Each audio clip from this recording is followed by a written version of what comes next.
Lek gak ono ngene iki larang. Nggih. Saniki tani sayur niku padha karo main.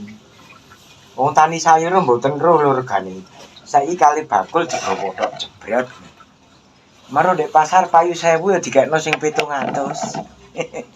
Niku jane. Mboten enten harga. Wong tani niku diakali bakul ning mriki.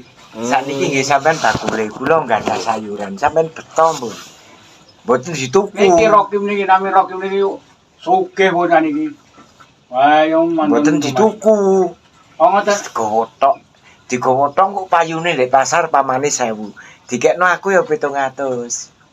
Oh, berarti tengkulake apa jenenge? Arep direken arep diramekne wong iki.